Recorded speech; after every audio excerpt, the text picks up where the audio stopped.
So basically ఈ bedroom వచ్చేసరికి guest bedroom and ఈ గెస్ట్ బెడ్రూమ్ లో we have given window seating and wardrobe there and bed here. Wardrobe చాలా పెద్దగా ఇచ్చారు కదా. It's full height wardrobe, again full width wardrobe. So and ఈ bed గురించి మాట్లాడేటప్పటికి this bed is made with cement. This under storage. ఇక్కడ ఈ bed కింద స్టోరేజ్ ఉంది, but this is made in cement. So bed కి అంతగా ఎక్కువ ఖర్చు పెట్టాల్సిన అవసరం లేదు. ఈ మధ్య మేమైతే ఎక్స్ప్లోర్ అయిన ప్లేసెస్ లో అన్నిట్లో కూడా ఎక్స్పెన్సివ్ బెడ్స్ చూసామండి. చాలా ఎక్స్పెన్సివ్ అంటే ఎక్స్పెన్సివ్. బట్ మీరు బేసిక్ గా ఒక సిమెంట్ బెడ్ ఇవ్వడం అనేది అసలు ఎందుకు ఆ థాట్? సో నేను ఎక్స్పెన్సివ్ మెటీరియల్ కోసం పరిగెట్లేదండి. సో క్లియర్గా చెప్పాలంటే ఎక్స్పెన్సివ్ మెటీరియల్స్ పెడితేనే లగ్జరీ వస్తుంది అనేది అసలు ఉద్దేశం కాదు. సో ఎక్స్పెన్సివ్ మెటీరియల్ కాకుండా కూడా నాన్ ఎక్స్పెన్సివ్ మెటీరియల్తో కూడా ఎలా అయితే మనం లగ్జరీని ఎంజాయ్ చేయొచ్చు అనేది కాన్సెప్ట్ అంతా కూడా. అండ్ మీకు ఇంకా కొంచెం డీటెయిల్గా చెప్పాలంటే కూడా ఎవ్రీ మెటీరియల్ వి యూజ్డ్. ఇప్పుడు మీరు ఇక్కడ చూస్తే కనుక ఇదంతా Tandur stone. Okay, I didn't explain about Tandur stone. ఇదంతా కూడా తాండూర్ స్టోనే. నేను ఈవెన్ వాష్రూమ్స్ లో కూడా తాండూర్ స్టోనే వాడాను. ఓకే, ఎందుకు తాండూర్ స్టోన్ వాడాను అని అంటే దానికి రీజన్, తాండూర్ స్టోన్ మన దగ్గరే పుట్టి మన దగ్గరే పెరిగింది అండ్ దీనికి అంటూ ఒక పర్టికులర్ క్యారెక్టర్ ఉంది. ఓకే, మనకి ఆ పర్టికులర్ క్యారెక్టర్ ఏదైతే ఉందో దాన్ని నేను యూజ్ చేద్దాము అంటే ఏంటి ఆ బెనిఫిట్ ఏంటి?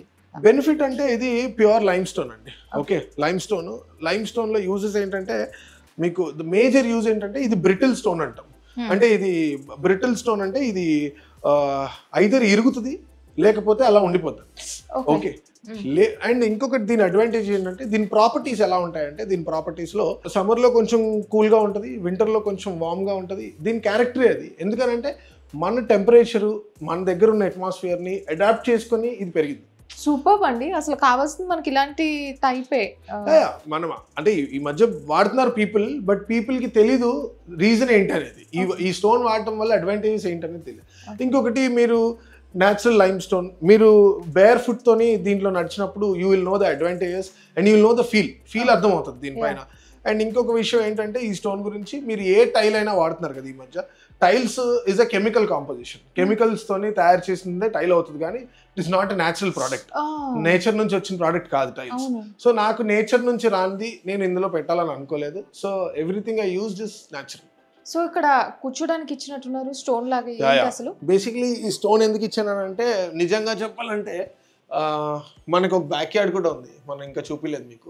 ఆ బ్యాక్ యార్డ్లోకి మనకే వ్యూ ఉంటుంది. ఎట్ ద సేమ్ టైం యూజువల్గా మనకి ఇంత చిన్న సైజ్ బెడ్రూమ్స్ అనేవి స్టాండర్డ్ సైజెస్ బెడ్రూమ్స్. ఇందులో ఏంటంటే ఐదర్ కూర్చుంటే ఓన్లీ బెడ్ పైన కూర్చోవాలి లేకపోతే బయటికి వెళ్ళిపోవాలి. లేదు ఒక చైర్ వేసుకుందాం అని అనుకుంటే వీ డోంట్ హ్యావ్ చైర్, అంత స్పేస్ ఉండకపోవచ్చు. సో అది మూవబుల్ అవుతుంది, అటుగా ఇటుగా అడ్డంగా ఉంటుంది. సో ఇది ఫిక్స్డ్ సీటింగ్ అనుకోండి. This is called window seating. Bay window అంటాం యూజువల్గా ఆర్కిటెక్చర్ లాంగ్వేజ్లో. బే విండో మనం రెగ్యులర్ యూస్లో it is a very useful space. మేము ఇక్కడ కూర్చొని బుక్స్ చదువుకోవచ్చు, ఇక్కడ కూర్చొని ఇంటరాక్ట్ అవ్వచ్చు బెడ్ మీద కూర్చున్న వాళ్ళతో. It's a very good space. ఇక్కడ స్పెండ్ చేయడం ఇస్ అ వెరీ మీకు ప్రొడక్టివ్ టైం స్పెండ్ చేయొచ్చు. చాలా న్యాచురల్ గా కూడా అనిపిస్తుంది. Very natural.